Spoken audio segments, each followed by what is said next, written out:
Nothing in this podcast is intended as investment advice, and the people in this podcast may hold positions in the stocks they talk about. Do not buy any investment based solely on a tip or recommendation. Please do your own research.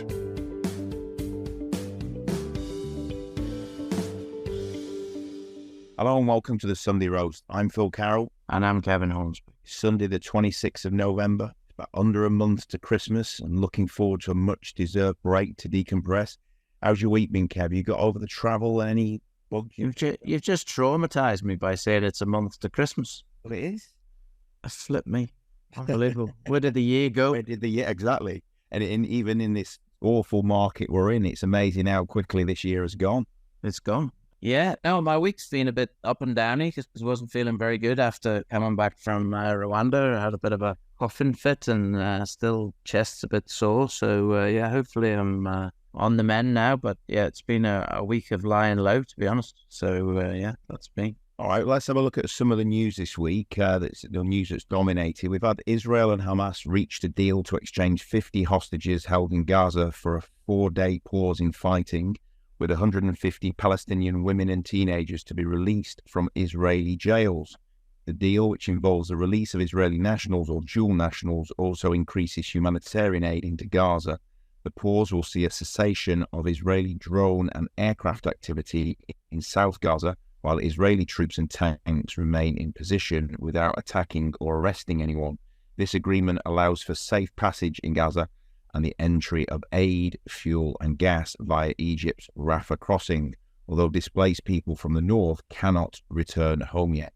The deal also involves the release of 150 Palestinian prisoners, mostly young men and women, by Israel. So hopefully a bit of let-up in the fighting there and giving every chance everybody to get, breathe and get aid in there, right? Yeah, thank God is all I can say. Let's hope it continues, because I know in the wording of it, it can go on for longer than 4 days as more hostages are released. So let's hope that happens. So it's the start of the end, as they say. Yeah, and I don't think Israel was expecting it, but I think they're going to have to come to the table and talk about a two-state solution now, and let's hope that's what actually happens. Yeah, moving on to the next news, obviously, the autumn statement by Chancellor Jeremy Hunt introduced several key measures, namely economic growth and public finances, wage and employment side of things. The national living wage will increase from £10.42 to £11.44 per hour from April 2023. So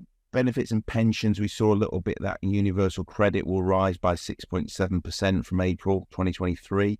Housing allowance will also increase. National insurance, this was probably one of the headline figures was they're going to cut the rate of national insurance from 12% to 10% from January, impacting about 27 million workers. And then there's also a business and infrastructure bill where the government will invest 500 million over 2 years in AI innovation centres. A new tax relief for research and development will merge existing schemes with a permanent full expensing scheme, allowing firms to write off costs on new machinery and equipment. What do you make? They reduce they've obviously reduced employee national insurance. Did they reduce the employee national insurance as well? Yeah. Or was it just employee? I think it was 2% cut, wasn't it? So businesses are going to benefit from it as well as employees. Okay. So, it is a bit of pulling a rabbit out of a hat scenario, because, it does make a difference, but it'll be nominal what the difference will be. And longer term, with not increasing the different bands by inflation, is effectively really not going to mean very much in a year or two's time, as we continue with this 12,500 or whatever it is as the minimum that you can earn before you pay tax. So, just a bit of juggling, to be honest. I think that's basically what's happened, isn't it? He doesn't have a huge amount of room to juggle, but he's juggled what he's juggled. And, I don't think anybody's going to particularly change their mind about Conservatives, the best people to run the country, or Labour. But I think you've got Hobson's choice now, to be honest with you. Do you want Labour or do you want Conservative? And that's normally what it comes down to, isn't it? It's Hobson's choice. Which one do you want? Do you want this bad one, or do you want? It's always been that politics has always been very much like the best of a bad bunch, hasn't it? It's always been that kind of choice, the lesser of two evils or lesser of three evils, in that respect. Yeah. Anyway, we'll see. I don't think anything drastic happened anyway. So yeah. Shall we welcome our guest this week? We're joined by Charles Archert, long-term FTSE AIM investor and freelance financial analyst, working with various platforms, including IG Index. He goes by the Twitter X handle of @ThatStocksGuy. Welcome back, Charles. How's trips? Oh, things are going very well. As I said to you just before we started the podcast, my living room window is being replaced. So the house is extremely cold. I'm extremely cold. So if you hear any shivers in my voice, that's what it is. How are you? What have you been up to? Yeah, all good. We're just, let's say, decompressing, reacclimatizing after our epic trip to Dublin and then on to Rwanda, which I'm sure you probably heard about and obviously saw some Twitter photos of also X photos posted of the gorilla and the monkeys, the golden monkeys, etc. So that was excellent. And obviously we visited Conroy as well, Conroy Gold, which I'm sure we'll come on to later. But do you want to just give us just one bit of news? Obviously, Kev and I have just discussed that at the opener. Was the autumn statement from Chancellor Jeremy Hunt? What do you make of that and the effect it may have on the common person? That's really interesting. I just did a piece in the Financial Times for that this morning. So there's two ways to look at it. The first is the macroeconomic implications. So you have this situation where the government, the Conservative Party, wants you to think that fiscal policy has loosened. But if you look at the numbers from the Office for Budget Responsibility, they're saying that by 2028 to 2029, the proceeds of fiscal drag, so that's where your pay rises, put you into a higher tax bracket, will bring in an additional £44.6 billion by 2029. And this 2% national insurance cut alongside the other cuts will cost about £10 million a year. So you're essentially robbing Peter to pay Paul. The tax burden is still going to be the same 37.7% by 2029 of UK GDP. And that hasn't changed since the March figures before the budget. So on a macro scale, nothing has changed at all. You're kind of just shuffling the figures around. Now, if you're talking about, from a personal finance perspective, the median pay is about £35,000 a year. So if you're earning 35 grand right now, you'll be taking home roughly 28 grand in disposable income, and you'll be losing about 20.2% of your income tax and national insurance. If you get the 7.7% average pay increase, and again, all in my Financial Times article this morning, then you'll be getting 37,450 next year. And then with that national insurance cut, you'll be taking home just under 30 grand in disposable income. So you're about £2,000 a year better off. However, you have to take into account inflation of about 4.6%, increased housing costs. The wage growth is probably going to get stagnant again. And then because the income tax thresholds are frozen for the next few years, the only year where you're actually better off is the next calendar year, so 2024. And thereafter, you're worse off again, even with the national insurance cut. But you have this political situation, which is really, really fun, where you can have a headline that says the typical full-time employee's disposable income has risen by 7.3%. And you can have another headline saying that the tax burden has fallen by just 0.2 percentage points. And both of those are completely true. It just depends on your perspective.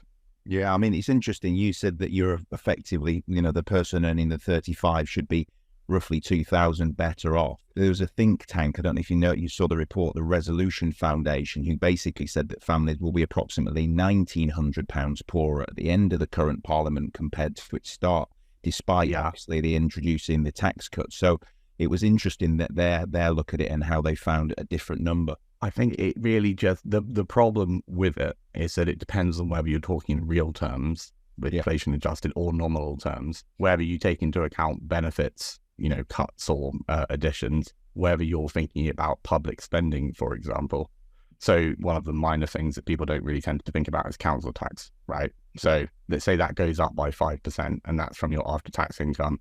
And unless you are, in a very dire situation, nobody really gets support on council tax unless they're earning virtually nothing. So you have the situation where, I'll give you an example. I live in Exeter. I have a swimming membership, and that membership went up by, I think, £7.50 a month a couple of months ago, right? My council tax is going up by, I think, £300 this year. When I go into town, my park, that's gone up by a couple of pounds a day. And so you have this situation where all these kind of like little taxes, car insurance, which is mandatory and is therefore a tax as well, that's gone up. Obviously, mortgage and rental costs have gone up. 70 to 80% for the average motor. Exactly.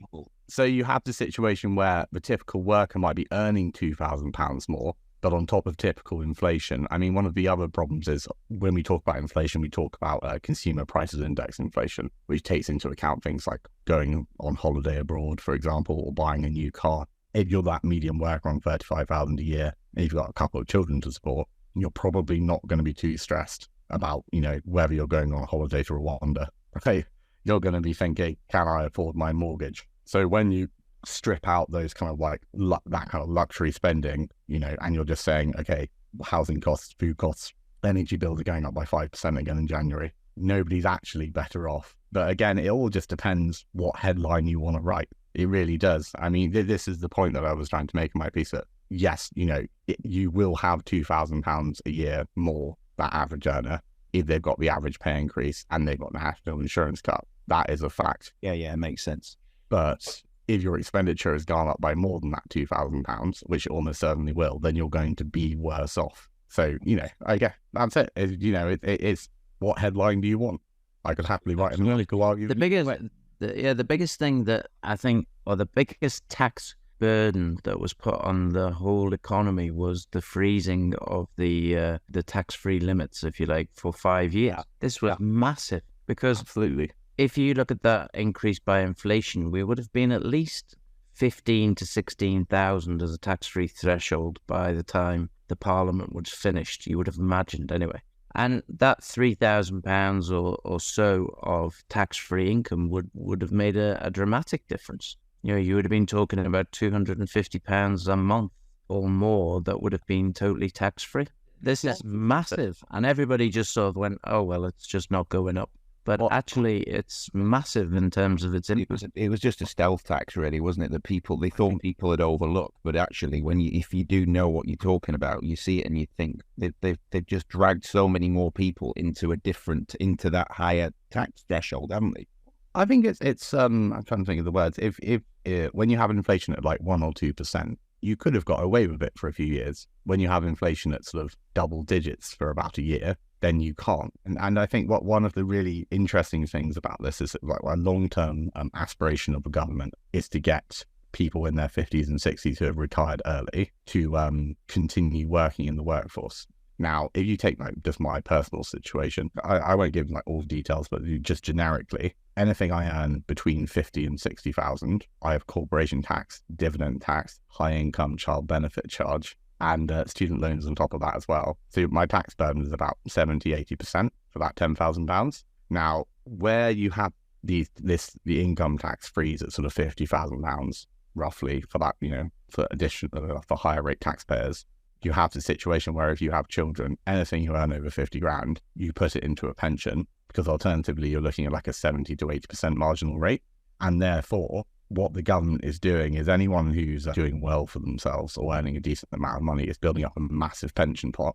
And then by the time you get into your 50s, it's easier than ever to retire early because you're forced to save by government policy, which is absolute madness. The problem is that there are so many things, but where it's a high income child benefit charge or the 60% tax trap between 100 and 125,000, or child care, or the VAT tax cliff, I think is the other one that really needs to be looked at. So if a company earns over 85,000 in income, then they have to start charging VAT, and that can be, depending on the side of the company and the size of the clients, that can be really tricky. So for example, when I had to start implementing VAT on my own clients, almost all of them were fine, but a couple of the smaller startups weren't able to take that additional tax burden. And so I either had to face the choice of reducing my rates to accommodate for it, which I did for a couple of clients, or they just said, sorry, we've got to find someone else. So it's a real strangle on growth, especially smaller companies. But yeah, I mean, this is the problem. I think the whole tax system needs to be completely rewritten so that it's both fair and competitive. But I don't see this particular government or the next one doing anything about any of it.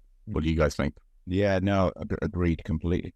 Should we move on and talk some your list of? I noticed you put together a list of what you call the penny stock shortlist, the best growth shares of 2024, and there are some parameters there, and it's quite an interesting article because obviously you were also asking for submissions, which I quite like. But let's have a look at some of the parameters before we talk the list. So it must have a market cap under £10 million at the 1st of December. It must have a relatively active CEO. I chuckled at this one. I'm thinking of like active meaning they're doing swimming, they're going down some of the people on this list have got, CEOs that are in the 90s. So I'm not sure that a lot of them. No, he's chairman. No. I know you're having a laugh at me, but no, I mean just someone who's prepared to engage, who's on video occasionally, who does an interview. And the reason for that is purely journalistic. If you have an RNS every 4 months, there's nothing to cover. I'm not going to be able to write anything or be, it's not going to be particularly interesting. Like a SPAC or something that sat there with nothing for a year, or even they just do the financials once. It's got to have active, they've got to be putting out news frequently. Yeah. And then on top of that, ideally you want a CEO where if you're an investor, you can send them an email with a query, and as long as it's not market sensitive, you might get an email back occasionally. You want that kind of like, for larger companies where you've got a massive market cap and you've got a lot of things going on, that's not particularly fair. But my perspective is that if you've got a market cap under 10 million, you kind of have to sweat a bit for your investors. You have to be able to say, we've got an investment case. You as an investor have a finite pot of money to invest. Here's why you should pick us over X, Y, and Z. I think that's really important. And then the other one, it can't have an overly complicated finance base, which makes sense. It must be the stock most likely to see a multiple return regardless of risk and not have red flags. High risk is fine, lifestyle companies are not. So the general idea is that this growth stock will be at least double in value, hopefully more. In other words, it's likely to be a moonshot with a flagship asset that could deliver spectacular returns. As this is a growth stock, investors should approach it with risk money, with the understanding that while the possible returns may be spectacular, there is a good chance that they might lose it all. In other words, do not go all in. So should we start with BSF Enterprise? Sure, yeah. So, I mean, the whole idea around BSF is they've got cultivated meat, which is actually edible. You had directors ate the meat that, on video that they had made. Yeah. Kev's tried it as well. Kev, talk about it. Have you? That's cool. I didn't know that. I had the meat when we were down in, where was it we were at? Well, it was at the Greenwich University, I believe. Yeah, we had a pork fillet and a pork twizzle or whatever it was called. I mean, it tasted like pork. Like, there we go. That's all you need. It was sort of, it had the bite, if you like, of meat, and flavor was pork. Simple as. I mean, it's simple. What more can you want? I mean, the most interesting question for me is whether the Vegan Society gives the company a stamp of approval, and this is a philosophical question, because it is being vegan about not eating animal flesh, or is it about removing cruelty from the world? And obviously there's all sorts of opinions about that. But the potential is really, really strong for BSF. And yes, it's been sold off a bit, and yes, a lot of investors are, they've got the last RNS. They also said that effectively they've got a good cash runway for the next. Like I said 2 years, but it's probably more like 18 months now, because that was a few months ago. But it looks like they're in a good cash position, and it's not just the meat as you know it, the lab-grown meat, but they've also got the cornea, they've got the leather, and medical application. City Mix is the one that actually will generate the revenue if you look at that as a medium. Yeah. I mean, the one thing for me is that it appears to me that the process of making these products is quite expensive, and it's going to be because it's proprietary. So it's getting it down to be economically viable for the mass market, regardless of what they're marketing to. And that's going to cost money. Now, at their current cash position, as you say, the next 18 months, I think we can pretty much guarantee they're fine for at least the next year and probably longer. Not investment advice, but, you do the numbers. It's very easy to. But the problem is that to bring that down to economic viability means they have to spend more cash in a shorter period of time. So they need to get get a bank to give them a loan on favourable terms, or they need to get someone to get in partnership with them. And I think that second option is more likely. But I think it's inevitable. Inevitable that it's the second option. They're not going to be the producers of this meat. They're going to be the proprietor of the technology that allows it to happen, and they're also going to be the proprietor of the City Mix, which allows that the amount of input to be reduced by about 60 or 70%, I think. So that's what the City Mix does. It's almost like a bioreactor type thing that will allow them to have less of the source material that's required to make the meat. So I think that's the interesting part, in my view, is that yes, they need a partner, but those partners are then going to use the city mix, and the city mix is going to hopefully start to create revenue streams within the company, which will then allow them to expand the things. But if someone takes this on and produces, then every piece of meat they're going to produce, they're going to pay BSFA. Yeah, a royalty fee, presumably. Yeah. Or, there'll be something. For me, it's one of those companies where there's nothing really quite like it out there elsewhere. So here's a question for you, Charles. Yeah, hit me. If this company was listed, I mean, I know they've got the OTCQB listing in the US, but if they were now that listed, what valuation would this have? This would probably have a much higher valuation because in the US, they're primed to invest in risk assets. And while this is a risk asset, the growth potential is definitely there. Now, there's a reason why AIM companies tend to leave the UK and go to the US when they get to a specific valuation. I think, would their market cap be probably at least double what it is now? I'd say possibly. Then having said that, there are plenty of companies leave the UK for the US thinking their market capitalization will increase sharply. And then it turns out to have been a bad idea. So I think a lot of it is about how you market it to US investors. And what it is there's this idea that what we'll do is it seems to be more common in like the life sciences or biotech sector. What we'll do is we'll just leave the UK market and go list in the US. And then our market cap will just expect. It doesn't just happen automatically. The ones where that works have very, very carefully planned out a sequence of events that makes that happen. But yeah, I think it's undervalued. But like many companies are just undervalued in the UK just by listing in London. Just make it clear that one is obviously a main market listing, but main market, isn't it? Sorry, apologies. No, it's fine. But it's the same principle. It's a nano cap, small cap, high risk company. So, okay, so that I think we've done that one pretty well. We've covered it. Let's look at Ethereum, and obviously Kevin and I were down visiting in Rwanda last week, visiting the lithium mine HCK1, and we also saw their trading. What are your thoughts on this one? Yeah, sorry, I'm just pretending to be a gorilla there. Oh, very good. I saw that wonderful photo of you. I'm glad you saw the family. But sorry for the pretty poor joke there. I think Ethereum, obviously, they've got really interesting assets.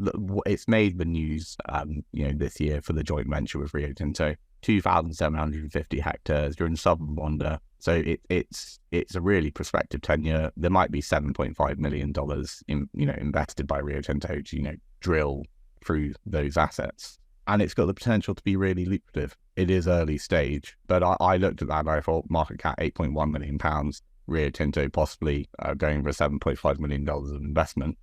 To me is a mismatch of valuations, and then you have the other assets as well. But I guess you guys were the ones who visited. You probably have a better insight than I do. So what would you say were your takeaways from the visit? Well, we stood regarding the lithium first, we stood on the hill. The Rio Tinto geologist pointed out the leached situations where the lithium would have been and where it's been weathered. And the idea is that lithium has found its way down into the bedrock, into the spodumene, and they're basically drilling for this spodumene. Now, what normally happens in these lithium things is they come out in clusters.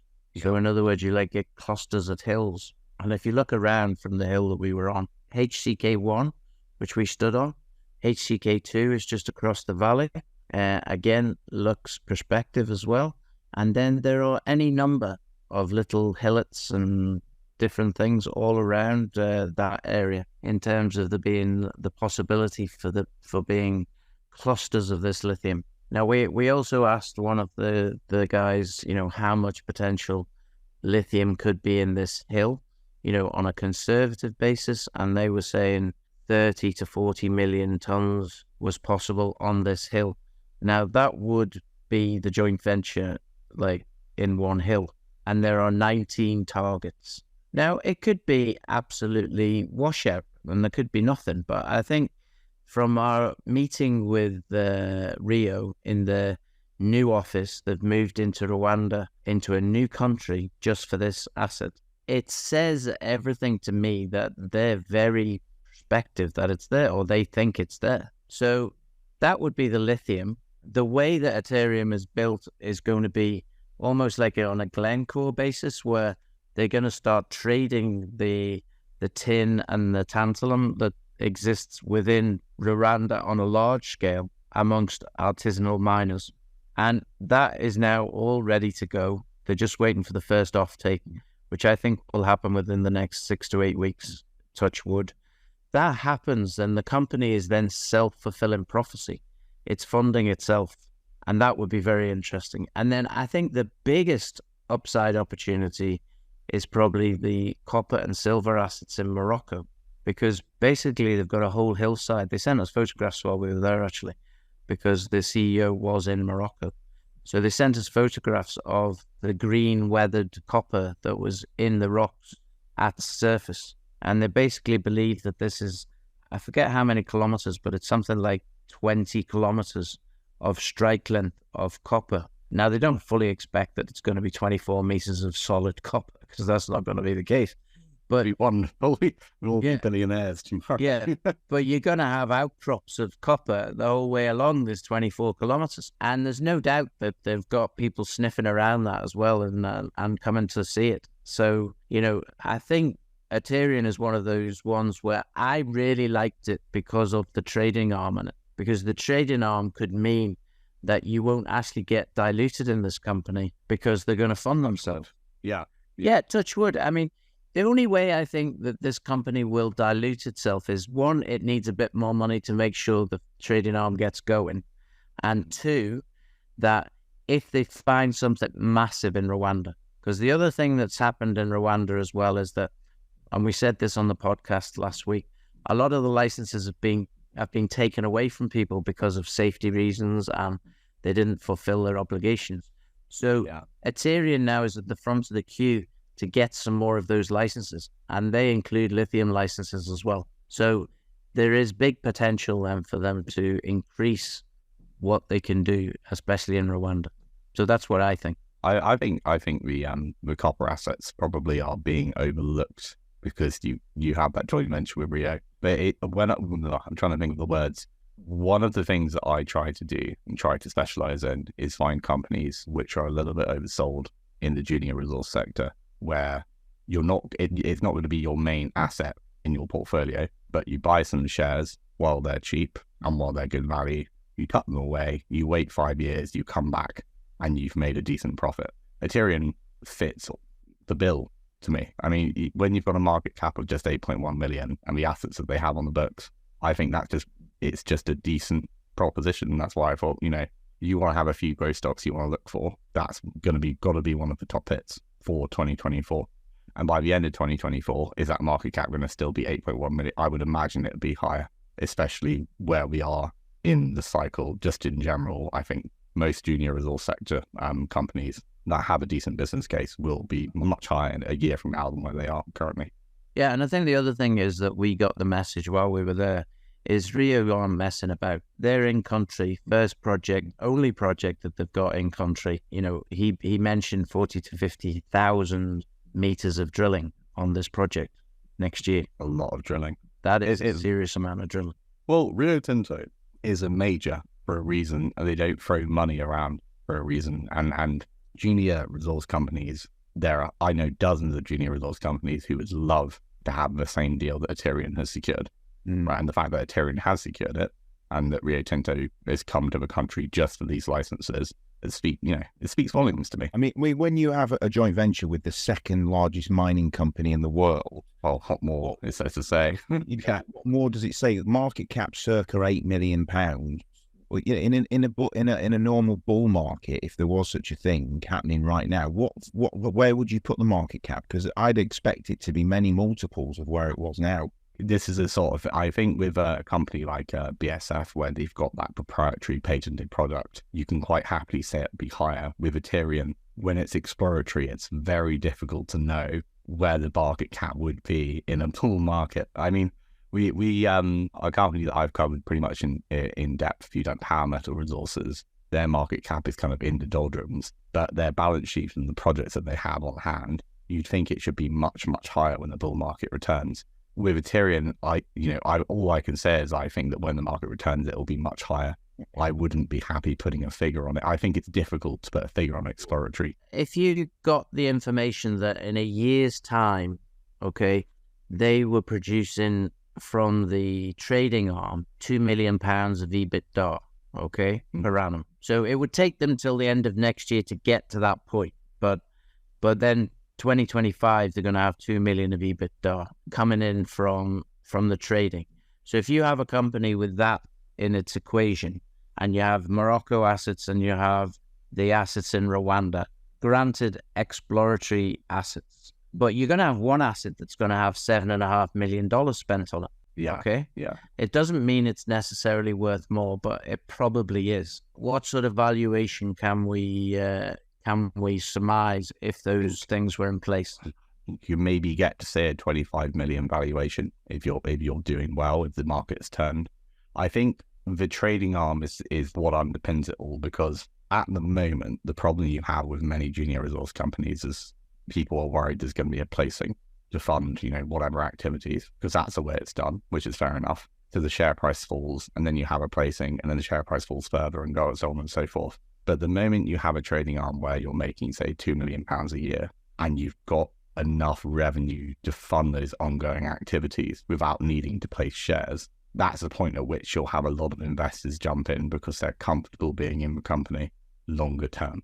So yeah, I think you could probably get it to 25 million. But then this is the thing with these kind of moonshot companies, where when you look at like those lithium asset and that Rio Tinto joint venture, it's either going to come up with something exceptional or it's not. I think we can probably agree on that. And I think given the assets that they have and the joint venture they've got together, they'll probably come up with something really, really good. But again, this is, an early stage growth company. And while it's a really, really good opportunity, it's something where if you like lithium, you might want to go, okay, so I'm going to get some shares in Pilbara Minerals, for example, on the ASX. Yeah. I'm going to get some shares in Albemarle, and then Aterian's going to form a smaller part of the portfolio. But it definitely should be included. Okay. Well, let's move on to the next one. Something slightly different. It's in the biotech space. We've got Sizzle Biotech. So we've spoken to Alan Sims before on the podcast. It's just a stock we like as well. Obviously, this is the flagship asset is a blood test for the early detection of lung cancer, partnered with a 9.7 billion biotech to explore its asset base. The opportunity as a growth share is simply immense. So what are your thoughts on that, and what are the risks associated with this company? Well, the share price hasn't done particularly well, but I think with biotech companies, if you're a long-term investor, you're there for generally for a buyout at a huge premium. So I think the risk at the moment are relatively low. I mean, if you look at current CT scans for lung cancer, the false positivity rate is around 90%. So they're effectively useless. So you have to have like a medical investigation, and that's both very expensive and also occasionally quite dangerous when you're because if you're opening up a person and they've got lung cancer and you're trying to find it in their lungs, you can imagine that's not particularly easy to do. So there's no NHS approved biomarker blood-based diagnostic test for early stage lung cancer. It doesn't exist. But Sizzle believes that it has found the answer to this problem. So if you're a patient, there's no radiation, it's significantly faster, it's not invasive at all, it's just a blood test. And the other thing, what's really important, I think potentially not underscored, is that it's a one-off test. So if you don't have the Sizzle test, you have to go back to hospital again and again and again and again. It's expensive and also time consuming. With this test, just a one-off blood test and you're good to go. Now, having partners with Bio-Techne, which is a 9.7, like I say, nearly $10 billion company, the investment case for me is really simple, which is that at some point Bio-Techne will go, this test that you've developed is really good, we're just going to buy it from you. Yeah. It's as simple as that. Yeah, and they've had some good research agreements with, I believe, the University of York as well, which were they have done, which look really good. And obviously, I remember talking to Alan, and he was saying that they got an investment in Conduit, who are seeking a listing on the Nasdaq, and I think they've got a 5% share of that company. So should that list in the Nasdaq, then they've got the option to potentially sell down those and make a few £1 million from that stock. Yeah, let's move on. Yeah, so obviously, Conroy Gold, as we alluded to, we were in Dublin a couple of weeks ago, and we visited 3 of the mine sites. We visited the Clontiburett, where they've got the some 500,000 ounces JORC on that asset there. We also visited Clay Lake, which is in just sort of goes into Northern Ireland, so crossed over the border. And then we also visit Creamkill, where they've seen this visible gold. I think they got some 123 grams per ton rock out the ground. So that one looked very promising. So obviously, as you've written in your report, joint venture agreement with Demir Export, with 6,000 meters of drilling completed in phase 1 and new gold in bedrock discovery confirmed by that drilling. Multiple mines targeted and a gold district stretching some 65 kilometers. Market cap has risen a little bit since your 7 million, probably around the sort of 7.5, 8 million. Had a good rise from the 11 pence to the 16 pence zone recently. Market is still very much asleep on it with the JV. What do you think is missing there at the moment, Charles, the market? I think it's not really missing so much as there's a fear factor there, and then there's a portfolio factor. So the fear factor is Scott Gold, which you'll know. I had shares in Scott Gold. It wasn't a major position, but Scott Gold essentially said their gold assets in Scotland was going to make everybody very wealthy. And then the company didn't make that happen, right? In fact, it collapsed. So you have the situation where, unfortunately, Conroy is just across the sea, and by association, I think some investors are just worried that it will just be exactly the same story. I don't think it will be by any means. Do you think do you think it's a case of nobody believes, or maybe people can't get their head around the fact that there is that much gold in Ireland and so close to our shores? I mean, I think we've seen the Welsh gold at Clogau with Alba and people paying a premium for it. But do you think the market's a little bit sceptical about the fact that it could be in Ireland? Yeah, I think so. And I obviously people forget we have a really rich and varied mining heritage in this country that we've kind of forgotten about. But I think, people probably think, the gold probably isn't there. And there's also the fact that Conroy, as I wouldn't describe it as jammed tomorrow, because I don't think that's the position they've taken. But it has been the case, investors have gone, this year will be our year. This year will be our year. I think 2024 will be, the year that it's going to see a sizable gap. I'm glad to see it's already started rising. But that, I think it is fair to say that a lot of people thought 2023 would be a great year for Conroy as well. So I think the wider, where I was alluding to the portfolio issue, this is not Conroy Gold's assets. This is Conroy within, the wider small cap gold space. Yes, it's got it. Do you think Demir Export, obviously being pretty much a privately owned company from the Kirsch family, who are obviously one of the wealthiest families certainly in Turkey and probably within the world itself, if you look at their net worth, do you think that name is not big enough, or people go, I've never heard of Demir? People, they just don't know it. It's as simple as that. I mean, if you once you explain it a little bit, like who they are and what they do, then yes, they do. But like if Greatland Gold, for example, okay, everyone, anyone who's listening to this will probably know who and what Greatland Gold are. Now, Wiley Metals, Andrew Forrester, you'll know who that is, right? But there was a time in the not too distant past where a UK investor wouldn't know what Wiley Metals is. Yeah. And so to me, it's a similar sort of thing. Demir is, again, a very kind of important name, but unless you understand the space and have like in-depth knowledge of it, it's not something you're going to know much about. It's one of the ones where the market's asleep. But again, this is why for me it's the growth stock, because it's got the assets, it's got Demir, it's completed some drilling, it's doing more drilling, the gold is there, and it will, in my view, it will come good over the longer term. So put this asset into Patterson region of Australia, 500,000 ounces. What are we talking valuation? I mean, significantly higher than. And then I think, to be fair, Patterson is just is probably the best mining region in the world. I think, we're being honest. So, that would be a ridiculous valuation. But then you've got to bear in mind, Patterson, you've got a really, really supported political system. You've got masses and masses of really highly skilled engineers. You've got the infrastructure and the ports and the rail and the road and everything else, and the electricity and the power. And, Conroy's assets don't have all of that infrastructure right next to it. Sure. So I'm not saying, actually, I am saying that that's a drawback. If you're going to develop that asset, you've got to think, okay, so how are we actually going to get this from? We've got this amazing deposit of gold in the ground. How are we going to get it out profitably? And for example, if you look at like the Patterson region, all the sustaining costs will be relatively low because you've got all of that infrastructure. When you're looking at Conroy, the initial capital expenditure will probably be higher. And therefore you've got, as an investor, okay, well, that market cap is is very low for what they have. I can go in. When this market cap is, say, doubled or trebled, it'll be harder to justify it unless they've got that sort of long-term plan. So what I'd like to see from them is going, okay, so what's the plan to actually get it from drilling to out of the ground? Are investors going to get diluted? Probably not, because dilution at this level won't give you enough money to, get it. It won't give you enough cash to get what needs to happen.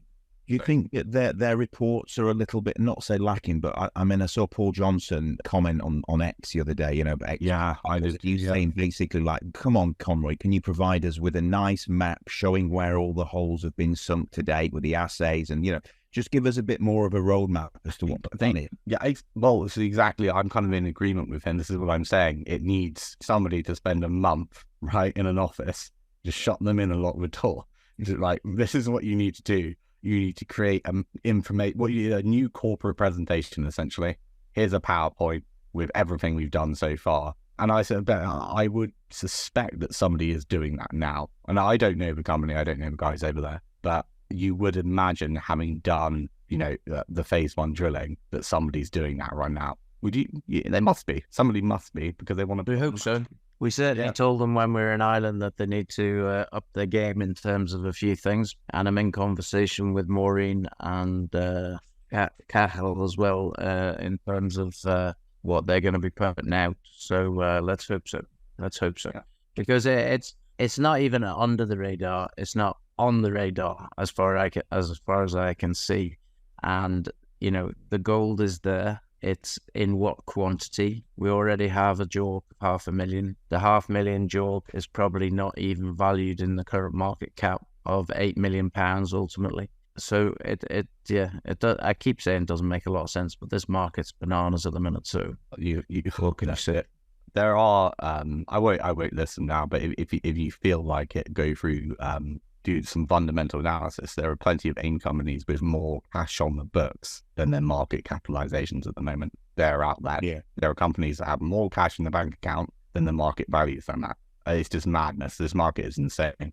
I'm sure you guys could probably name some if you wanted to now, but probably best not, because who might start stampede? Moving on, but I think the next one was gold and metal resources, which, I this is one of my favorite ones, has been for a while. So he's got the largest undeveloped tungsten deposit in the United States. And the key thing for me here is the political situation. So China's banned lots of exports of specific rare earth minerals, banned the export of some graphite. And I think there's almost certainly going to be a tungsten export ban. This could be a problem for the US because it gets a decent chunk. In fact, most of its tungsten comes from China. But even so, the US Department of Defense is banning the import of tungsten from China from 2026. Now, China could impose a new export ban sooner. And the basic argument is that the US is going to provide some sort of non-dilutive grant funding to gold and metal resources to develop their tungsten deposit, Pilot Mountain. Now, Oliver Friesen, the CEO, has been kind of pursuing this for a few months now, at least a few months, in fact, possibly longer. And I think it's pretty much, I wouldn't say guaranteed, because you can't guarantee anything ever, but I think the political situation just means that this deposit will get developed because it's in the strategic interests of the United States to make it happen. So I'm not sure what the market cap is currently, but the market cap was just 6.7 million. As a growth share, I think that's a great opportunity. What do you guys think? Yeah, I think it's more than a one-trick pony, but the pony you've talked about is probably the one everybody's talking about. I think the Carlin style gold that they also have in Nevada is and could be monstrous in size. They've managed also to peg out copper as well, in the claims for basically next to nothing. So and Kibby lithium as well. Yeah, and the lithium as well. I mean, if you wanted to have sort of battery metals, and then you've got something that is to do with defense as well as a play, this gold and metal resources at, as you say, 6.65 million market cap is got to be on the list, doesn't it? At the very least. Yeah. Nevada has to be one of the nicest places to mine in terms of jurisdictions. I don't mean the place itself. I mean, how friendly they are in terms of what they want to do. You can get licenses. And as you said, the US government needs tungsten. The defense sector desperately needs the tungsten. Yeah. And if the Chinese say no more tungsten, guys, then they're going to have to get this in production inside probably a couple of years if they can. They have, one of the things about it with the US. Again, I covered this kind of in depth a few weeks ago. They've been selling off their tungsten deposits for years and years. So they built up like a huge deposit of tungsten because you need it for specific military applications, right? Including in weapons. And so during and after the Cold War, they built up this massive deposit of tungsten as national strategic reserves. And then they decided to sell it off rather than, because it's easier to sell off an asset for money than impose taxes. And now they're in this position where the world has become a more dangerous place, whether it's the Middle East or Russia, Ukraine, or China, Taiwan. They need to get that tungsten, they need to get their domestic supply of tungsten back online. And Golden Metal Resources, for that market cap with Pilot Mountain, I'm astounded the market cap is as low as it is. But again, these markets make no sense anymore. So's Oliver. Yeah, I'm sure Oliver is, I think I'm supposed to be meeting Oliver next week for a pint in London because I'm coming over to London for a couple of days. So he just cannot believe that it's as. I think he got a message from him one day because he wanted to buy on the market and then they wouldn't let him because there was no news coming out. Surprise me, and he was like, I don't know. I don't know what it is. I think this is one of those things. So right, I think you could argue it's opportunity cost. Right, it is part of what it is. So say you're an investor and you've got £5,000 to invest, right? And you're looking at Golden Metal Resources, and yes, you've got the copper assets are nice and Kibby lithium is nice, and you've got a decent asset base. But what you're looking for in the story is that catalyst, and the catalyst is going to be, okay, they've got the offtake letter of agreement already. They need to get that grant funding from the US. When is it going to come?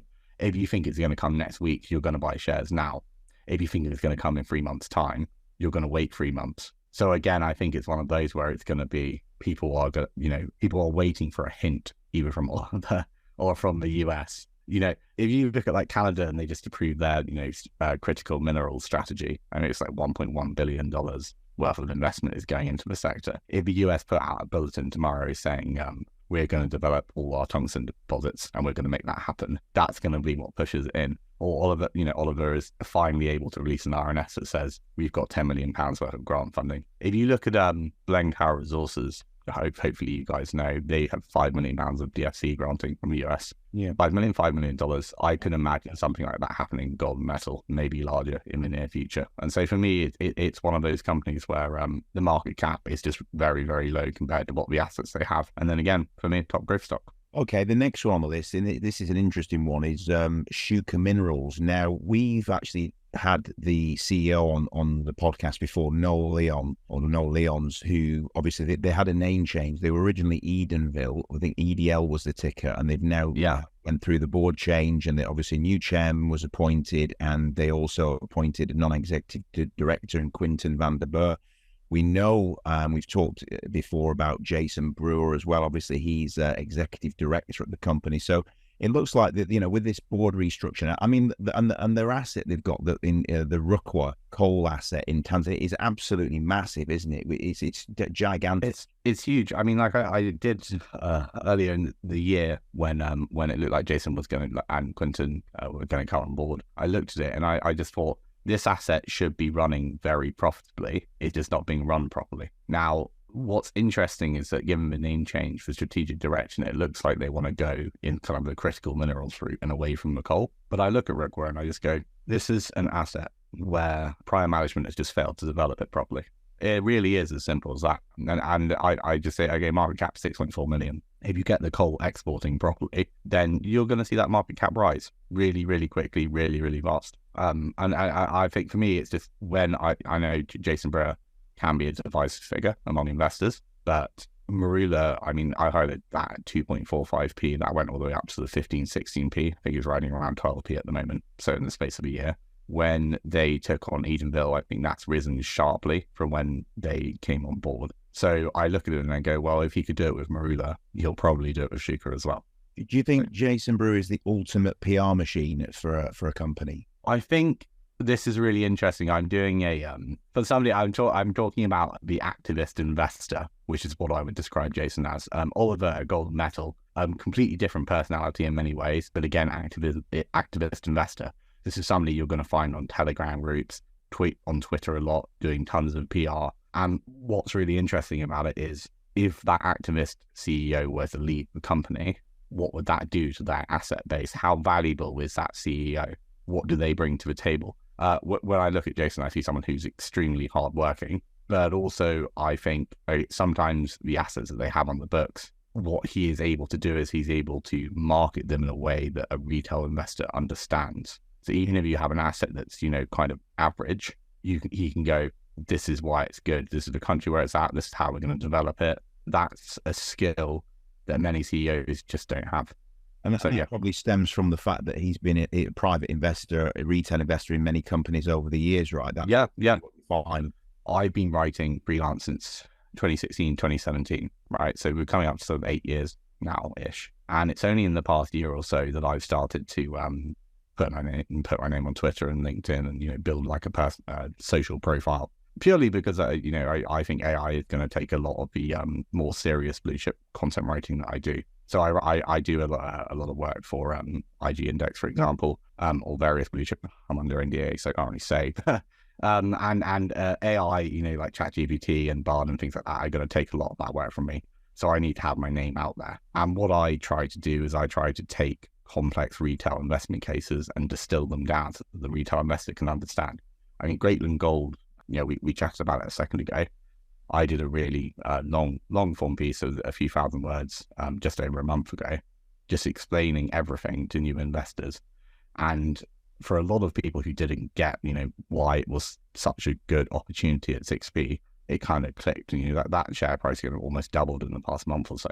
Now, when I look at like Jason, there's plenty of things we don't have in common, but one of the things I think we do have in common is that we're able to explain why an asset is better than other assets, or why it's more marketable. Or to a retail investor, I can convince somebody, this is a good asset to buy into. And I don't need to talk about mineral resource estimates or cost of drilling or any of that. It's just distilling it down. I think this is one of the key problems that you have with a lot of CEOs in the space, is that because they have such a broad depth of knowledge, they assume everybody else does. And so you have this kind of situation where you go, okay, so we're going to talk about all the sustaining costs, and we're going to talk about the region that we're in, and we're going to talk about all of our drilling activity, and we're going to say, X, Y, Z at YPD, and you've already lost the retail investor base because they don't understand it. So, that's what I think. I look at Shuka and I think, okay, well, it's got ROIC. It should operate profitably. It could grow quite fast. Yeah, I guess it is a case of let's see if this board change and the shake-up can actually, pardon the pun, Shuka shaker, can actually make Rukwa a profitable business, because it's yeah. I mean, you don't know. This is the thing. You don't know. It's a growth stock, but I think that at the very least they'll be able to sell it at a reasonable valuation and then go into something else. The only connection we had with Jason Brewer, is it, was with the gold mine in Kenya, was it? What was the name of that company? Caracal Gold, yeah. Caracal, yeah. Which had sort of imploded since he left. Well, I mean, you had if I remember correctly, you had the OSIM funding in late 2022. It was $10 million off the top of my head, and then OSIM pulled out because there was some kind of regulatory issue. And then since then, they've had problems, and I think that's just a lack of due diligence. But again, I think that was after, as far as I'm aware, that was after Jason's time. But again, as I said at the start, he is a divisive figure. Some investors love him, some investors hate him. All I know is that in the investments where Marula, where I was an early investor, has done well. Whether it will continue to do well or not, we don't know. It's a growth stock. Shuka has got ROIC. It should operate profitably, and again, I think it will operate profitably. It just needed that management change. I think it should be fine. But again, it's another one of those companies. It's not one where I would say go all in, put your entire pension money on it. It's one of the ones where buy some shares, wait a year, see what happens. And then finally, we have Acuity RM, which is a stream risk management platform, which I find really interesting because they've got public sector contracts, so government, utilities, defence, broadcasting, manufacturing, healthcare. Market cap's only £5.3 million. And when I look at Acuity, I just look at that and go, this is a company that can probably scale relatively cheaply. I say scaling will be expensive, but everything's everything's relative. And they'll continue to get more government contracts as they prove the platform. Simple as that. Have you guys come across Acuity before? Yeah, we represent Acuity.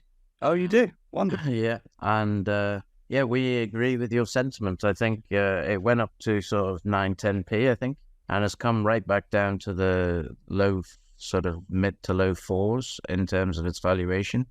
I think going ahead, if you look at the valuation of it now and in 12 months, I think there will be a major, major move. And simply because they will get more contracts, I think. We haven't really had any major contracts from the US yet those deals have been struck 6 to 9 months ago.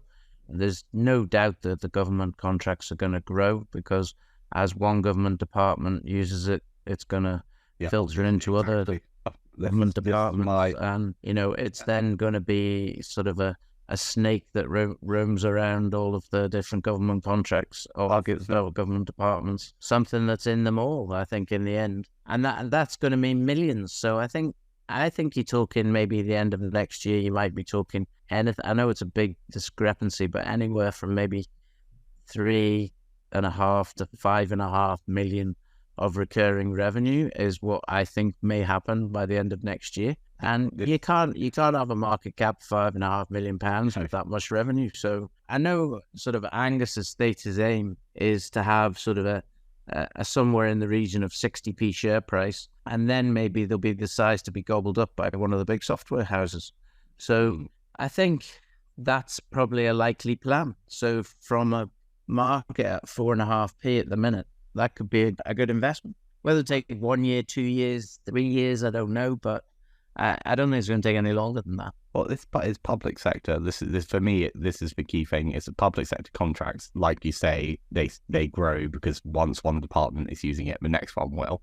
But the other thing is, it's always recurring revenue. So once you've got that contract, with that government department, as long as the system works, and it seems clear that it does, you've then got that for the next 1,000 years.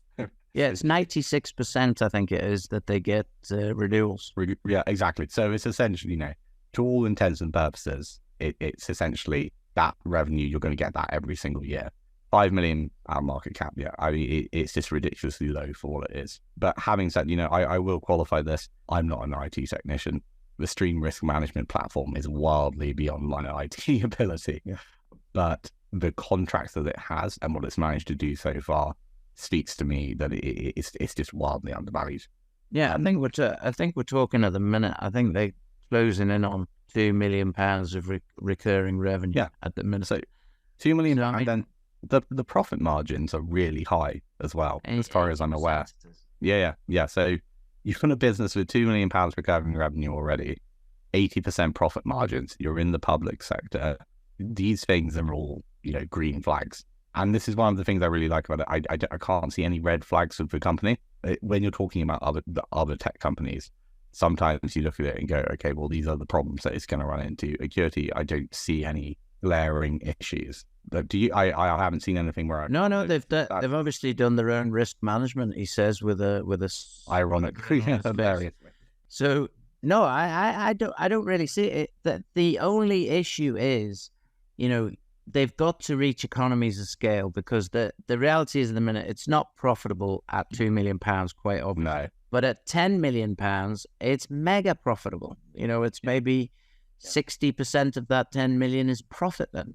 So the only real negatives we've seen on the groups are people whinging about them putting out RNSs for 75,000, 85,000 contracts and things like that. Which I think it's you've got to put news out, right? And it is. Yeah, you do. So I can't understand why people attack that. But ultimately, yeah, Kev's right. It needs to be scaled up now. Yeah, I mean, we were talking earlier about having like an active CEO, not physically active, but putting that RNS. So putting out an RNS is not free. It does often, it costs a few hundred, if not a couple of grand sometimes, depending on the complexity. But you have to put those RNSs out because you have to sell something to the market. You have to say, yes, the company's still growing, we're still getting contracts. And when you get sort of a 75 or 100 grand contract, you might not think that's much, but it's bread and butter. It's money coming into the company. is something, to do. And I think on top of that, the other thing that investors occasionally don't get is that, okay, so this contract might be worth 75 grand now. It could be worth a lot more in the future. You've got, you've got a client who's saying, well, this company's only got a £5 million market cap. We want to try it out. We don't want to go all in. And then if it works, it might become much, much bigger. And then on top of that, you have software is never perfect initially. In theory, it always is. You put it out in practice and there's bugs, right? You have those smaller scale contracts of like 75 or 100 grand. And then rather than, say Acuity announces, a £10 million contract tomorrow, they're not going to, it's unlikely, but say they were, and then there was a problem, it would be a huge deal. When you've got a 100 grand contract and there's a problem, you work out the bug. And then when those bigger contracts come along, there'll be no issues at all. So it's one of those things where investors just want a massive return on their money straight away. It's going to scale over time. Simple as that. I think one of the things with Acuity that is unfortunate in some ways is that they are under NDA with the names and people of the clients. So I think if some of those names were banded about, I think people would have a very different view of this. Yeah, I mean, it's like Palantir at a much, much higher level. It's very tricky when you can't, or even myself, the freelancer, I work with some really big blue chip names, but NDAs, there's so many in the industry that it's virtually impossible to talk about the work you do sometimes. But again... And another company that's under that is actually BSFA. Yeah, indeed. Their leather stuff is all under NDA. Now, they've said it's a French house or whatever, but, I mean, we can figure out, we can't say it, but we could probably figure out who it is they're working with. This is the problem with small cap companies in the growth area. Often they're under NDA and they can't say what clients they're working with. And if they did, the share price would go crazy. I remember, do you Turn? And they're one of their portfolio companies, but linked with Starlink. And, the share price went absolutely ballistic and then, it calmed down pretty quickly afterwards. But often it's the case that all you need is to say, oh, we're linked to this company. And then, and then suddenly people realize the implications of what you have. I think, that's...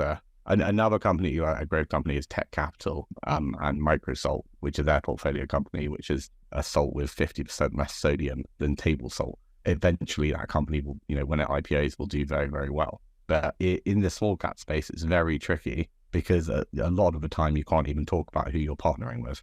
If you look at the next company we're going to talk about, which is Tertiary Minerals, so their local partner has managed to get into a non-binding earning and joint venture to explore one of their assets, Concola West, with a third party.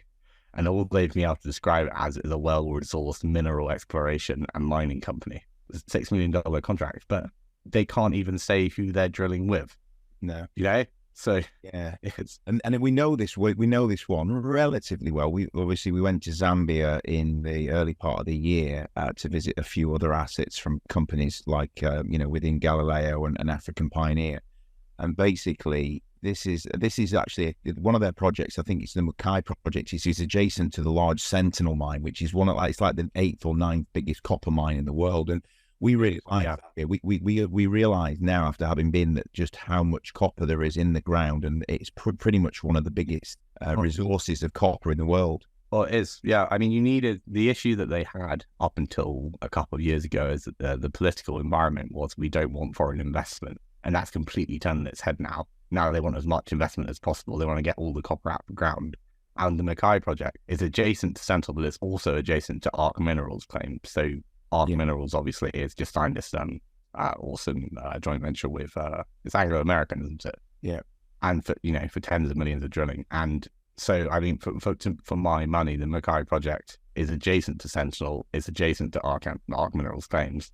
I think at some point, somebody, whether it's Arc Mineral or somebody else, will just go, look, we just want to buy this asset from you. And bear in mind, Tertiary Minerals, it's only got a £2.4 million market cap, so it doesn't need to be a particularly large offer to see a huge boost in the share price. I just say, for example, say you're Arc Minerals and you've got this really great JV with Anglo-American, and you're finding loads and loads of copper. Hopefully, it's what they're going to do. It kind of makes sense. Just buy this little project that's kind of right next door to you to do some further exploration if it all goes well. What do you guys think? Or do you, I think it's the same, and we've got the same situation in African Pioneer with the joint venture with First it's Quantum. First Quantum, isn't it? Yeah. First Quantum have got this with AFP, and it's in the same area as tertiary minerals. I mean, they're literally a few kilometers apart, I think. Well, I think Mackay is there's technical cooperation. There's a data sharing agreement with First Quantum, between First Quantum and tertiary minerals. The thing there you go. So there's a good chance First Quantum could come in and take. I mean, tertiary minerals. For my money, I mean Zambia. I mean, one of the things in the junior resource sector that you guys will get, but listeners may not get, is that often you've got the same people exploring all the targets, just wearing a different branded T-shirt. So you go, you know, you're okay. This is tertiary minerals asset, and this is Arc Minerals asset, and this is First Quantum's asset, and this is Sentinel Mine and whatever else. But actually, someone going out and doing the exploring, there's only so many people who are capable of doing that. So, you know, I look at it and I just go, this is just an asset that's in the middle of all of this exploration. Somebody is just going to buy it for the same ground as well. Just so to add to your story, African Pioneer owns ground, and it's with First Quantum. Galileo has ground adjacent, which isn't with First Quantum yet, and so does Basant. Okay, so there you go. You have three of Colin Bird's companies. And Extract as well. So all four of Colin Bird's companies so happen to have land that is next to each other in this area. I wonder why. I wonder why as well. Well, I do wonder why. People know the reason why. There's loads of copper and he wants to make loads of money. But I think it's funny, isn't it, how I'm surprised that Tertiary Minerals got this project. That's what surprises me. It's a microcap company. It's very small. I don't know how it got it, but I do look at it. I just go, okay, so it might go nowhere. But as Zambia continues to drive through its copper development, somebody is going to look at that project and go, we're going to throw a bit of money at it and just buy it out. Yeah, no, and I agree with it 100%. I think Tertiary Minerals is a very good bet. The only thing is, does Tertiary Minerals have other assets, or it's basically this? There's Concola West would be JV, there's Mackay, and then there's 3 other assets as well. I think they're all spread out through Zambia. But it's one of those. I mean, if you're looking at a company with a £2 million market cap, you're essentially going, you're putting the investment in, you're either going to lose it all or you're going to do very, very well. Nothing in the middle. And I think that's why, and I'm pushing my boat, African Pioneer appeals to me, because it has the asset in Namibia, which has mining license for copper, and it's almost ready to go in terms of starting to put the things together to actually create a mine. So yeah. But then, I mean, having said that, I mean, African Pioneers 4.5 million-ish market cap. Yeah. So yes, they've got more diversification, but then you have to pay for it.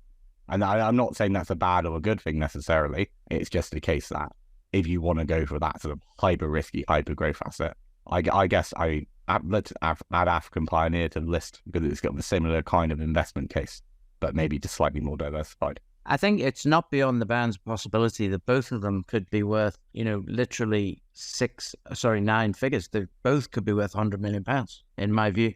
Okay, so here's a question for you then. No, it's a big thing to say, but it's a big thing to say. Yeah, sorry. It's not beyond the bounds of possibility, in my view, because if the copper's there, if the Kawisi style copper is there in those licenses, then it's worth a hell of a lot of money. Yeah. So even in the ground. For you both then a question. So if one of these companies we've talked about, or another company in the junior space that's got maybe a joint venture is snapped up for, I don't know, 10x on the current price or 15, 20x, what will that do to the market at that point in terms of will it change everybody's view on these juniors? Will we have a liquidity event? What do you see happening if we see one or two of these companies getting snapped up? I think one won't be enough. One, people will just go, well, this is just, this company was just lucky and they found something amazing. 2, and the market will start to wake up. 3 companies, and then you'll light the fire. I think we can all pretty much agree we're at the bottom of the market or close to. And so to get those evaluations sparking back up again, you need to have a position where investor greed has to be higher than investor fear. And FOMO. Sorry? FOMO, fear of missing out. Fear of missing out. FOMO. But this is the thing. You need to be more scared that you're going to lose out on a 10-bagger, right, than you are of being diluted. It's as simple as that. And at the moment, because you have this fear of being diluted more than you have, the hope that you're going to land something big. And the problem is that these are risk assets. So when you're investing in any of those 8 companies, or the others we've talked about, you're assuming that one or two, that some of them aren't going to work out. I think you need to just have that assumption. You're going to have a drilling campaign at one of these companies and it doesn't turn up anything or whatever, right? But the generic idea is that you're going to come out on top. And I think you just need to have a couple of big market buyouts at massive premiums to get everybody back into the market. Yeah, and I don't think the premiums need to be 10 bags either. I think a premium of 2, 3, 4, everyone start getting excited if there's a few of them, as you said. Yeah. But the interesting thing, though, when we picked our 12 stocks last year, because we do this 12 stocks for Christmas scenario, and we will do it again this year, is that I think that three of the worst performing stocks we had were the 3, in my view, safe bets that we put in there, that were producing assets that we really thought they were going to do well. There was Jubilee Metals, there was Ben's Creek, and I forget what the other one was, but they were... And ironically, you say they're the ones that are actually generating revenues and EBITDA positive. They're a producing company. I think the problem that you have, so if you're an investor and you have my kind of strategy, and I think it's relatively common, you buy a bit of gold, you invest in an S&P 500 tracker, or it doesn't just blue chips in general. I know we have disagreements on the US, but you've put a decent chunk of your money into blue chips. When you're coming to the AIM market, you're coming for risk assets where you're going to get, potentially very high returns in a relatively short space of time. So when you've got a company that's, we're producing and we're profitable and we're positive a bit, I mean, the problem that you have is that, yes, those are all positive things, but the investors aren't going to get, if investors wanted that, they go to the blue chips for that. And this is the trouble that you have. So you have the situation where companies that are producing and running a solid business model are now undervalued because investors, will go to the blue chips for that. The people want. I get your argument. The other one that I missed out was Prospect Energy. So Prospect Energy, Jubilee, and Ben's Creek are all down around the 50% mark this year. They're all producing. Yeah, if it helps Prospect Energy, I was exactly the same. I was very bullish on that company, and down 50%. So I think it's worth bearing in mind that it did exactly what it said it was going to do on the tin as well. Nothing particularly went horrendously wrong. The share price has gone down. A bit longer than it was anticipating, but we're already talking 3 or 4 months. Yeah, which is nothing. I mean, if you it's nothing in this, in the resource space. I've always said you should attach just whatever an RNS says. Just assume a 6 months delay, and just be surprised if they do it on time. I don't think anyone's ever managed to do anything exactly on time, because there always comes up with hiccups and pitfalls and problems, and there's always a technical issue or something or other, or it's particularly if you're operating in Africa or parts of South America, there'll be some kind of governmental problem. I think when those stocks that we've talked about this afternoon, I wouldn't say that the best stocks to invest in. What they are is really, really, really good opportunities for your risk investing, for where you've done your investing in blue chips and now you've got a bit of risk money and you want to see a huge return. And I think all of them could do really, really well. Yeah, indeed. And there are many more, and maybe we'll talk about some of those as we go along. Yeah, I ask for submissions because I'm aware that, people will have other opinions. And, I'm certain that there's more. You can probably name about 1,000 more. 1,000 more, but I think that there is a good solid. I think you could make a list of 20 at least that would be a good solid what we consider in this risk criteria, as you say, as good solid opportunities to make significantly more than you could lose, if you know what I mean. And I think that's the risk criteria, isn't it? You're balancing your risk. If you're happy to accept that you could lose 50, 60, 70% of your money if you need the money in a year's time, on the upside that you could actually make 3 or 4 times your money or 5 times your money. Yeah, well, I mean, we were talking at the very beginning about the budget, and the median salary is $35,000 a year. compared to the US, for example, and Australia is very low, but it is what it is in the UK. So if you've got, say, 4,000, 5,000 a year to invest, and you're the average retail investor listening to this, you put it into an index fund, and in 7 years' time, you'll probably double your, unless something goes very wrong, you'll likely double your money, right? If you just in relatively low risk assets. But if you put £5,000 into the AIM market, that'll either drop to 1,000 or you'll make 50,000. And so you have to, what difference can that make to your life? I guess is my question. Personally, I would always say you need to have some money going to risk assets, because otherwise, you're not going to make a huge difference to your life just investing in blue chips. You have to do a bit of diversification. And we all investment advice. Yeah, we all want the 50 grand, obviously. Yeah. It's whether you're willing to take the risk and not bitch about it afterwards if it doesn't work out for you. Yeah, of course. I mean, if you, I called lithium boom back in 2017, and I said, a lot of these small cap lithium companies, particularly in Australia, so like Pilbara Minerals, for example, are going to do really, really, really well. And obviously they did really, really well in the period in 2021, 2022, where, they reached all-time highs and everyone made loads of money. But I think we were talking about this before, just before we got on the podcast. You have this situation where not only do you have to have, the attitude of this is my risk money, but also you need to be able to hold through the volatility. And so regardless of, if you decide, right, I'm going to buy shares in Ethereum, and then the share price starts to dip a little bit, you can't buy in and buy out and, trade over the short term. You have to go, right, I'm in with my money, and it's either going to generate a huge return or it's not. And if you want to go down the trading route on AIM, God help you, because I don't know anyone who manages to actually do it successfully and posts everything that they trade. So yeah, good. All right. Well, I think we've talked for long enough there. There's probably about 70, 80 minutes of material. So just on that note, say, thanks very much for listening. And if you like what you've heard, please hit the subscribe and also the bell icon for future notifications. We'll say, Charles Archert, thanks very much for your time. Yeah, of course. It's always nice to chat to you guys. It's I think we agree on most things, but we disagree on some stuff, and that's always what makes them the most interesting conversations. Absolutely. Yeah, no, we all agree we want to make money. It's where we're going to put it to make the money. Yes, indeed. That's the name of the game. Let's be honest, and we all agree that we'll probably lose money on some of the stuff as well. So, I don't know.